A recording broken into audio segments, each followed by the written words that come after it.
ഉഖബത്ത് bin മുഅയ്യിത്തിന്റെ കൈകാര്യം അങ്ങനെ ചെയ്തു.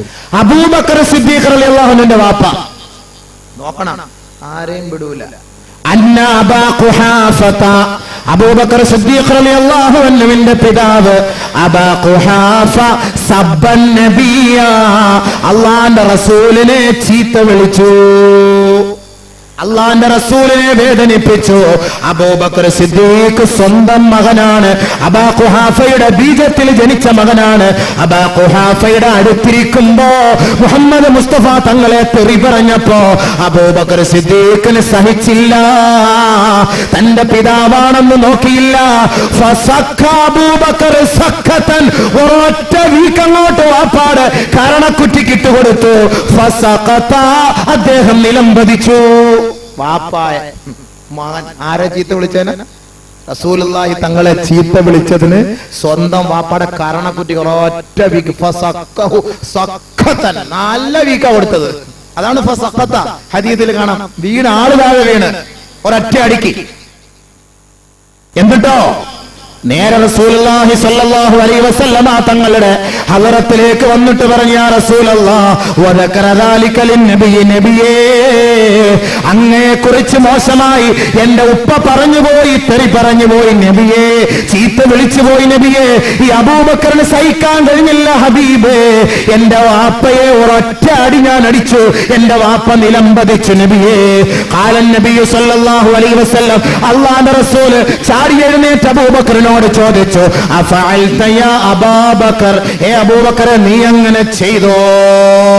ഖാല നഅം യാ റസൂലല്ലാഹ്, ഞാൻ അങ്ങനെ ചെയ്തു നബിയേ. ഖാല ലഹു നബിയ്യു സല്ലല്ലാഹു അലൈഹി വസല്ലം, നബി തങ്ങൾ അബൂബക്കറിനോട് പറഞ്ഞു, ലാ തഉദ്, ഇനി മേലിൽ ആവർത്തിച്ചു പോകരുത്. നിന്റെ ഉപ്പയല്ല, നിന്റെ ഉമ്മയല്ല, നിന്റെ സഹോദരനല്ല, ആരായാലും ശരി, ഈ മുഹമ്മദിനെ തെറി പറഞ്ഞതിന്റെ പേരിൽ നീ അവരെ വേദനിപ്പിക്കണ്ട, അവരെ അടിക്കരുത്, അവരെ തെറി പറയരുത് എന്ന് പ്രവാചകൻ അബൂബക്കർ സിദ്ദീഖ് റളിയല്ലാഹു അൻഹുവിനോട് പറഞ്ഞപ്പോ അതിലേക്കാളുപരി നിന്റെ പിതാവാണ്, നിന്റെ ഉപ്പയാണ്, നിന്റെ വാപ്പയാണ്, നിന്റെ വാപ്പയെ നീ മേലിൽ അടിക്കരുത് എന്ന് അബൂബക്കർ സിദ്ദീഖിനോട് മഹാനായ റസൂലുള്ളാഹി തങ്ങൾ പറഞ്ഞപ്പോ അബൂബക്കർ സിദ്ദീഖ് റളിയല്ലാഹു അൻഹു പറഞ്ഞത് എന്തെന്നറിയുമോ?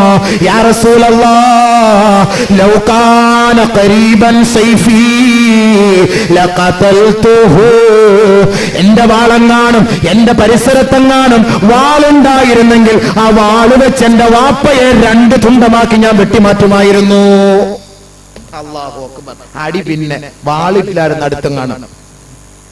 എന്റെ പരിസരത്തെങ്ങാനും കത്തി ഉണ്ടായിരുന്നെങ്കിൽ ഹബീബായ റസൂലേ, അങ്ങയെ വേദനിപ്പിച്ച, അങ്ങയെ തെറി പറഞ്ഞ എന്റെ വാപ്പയെ തുണ്ടം തുണ്ടമായി ഞാൻ മുറിച്ചു മാറ്റുമായിരുന്നു. സഹാബാക്കൾക്ക് നബിയോടുള്ള സ്നേഹം ആലോചിച്ചു നോക്ക്.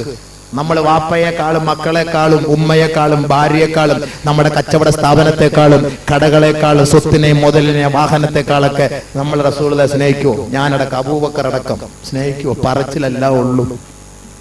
സ്നേഹിക്കുവോ? എന്ത് സ്നേഹം നമുക്കുള്ളത്, എന്ത് സ്നേഹമാണ് നമുക്കുള്ളത്? ഇനിയെങ്കിലും ഒറിജിനൽ ആ സ്നേഹം നമുക്കുണ്ടാകണം. അബൂബക്കർ സിദ്ദീഖ് റളിയല്ലാഹു തആലയുടെ വാപ്പയെ വിട്ടില്ല അല്ലാഹു തആല. പിന്നെ അദ്ദേഹം മുസ്ലിമായി.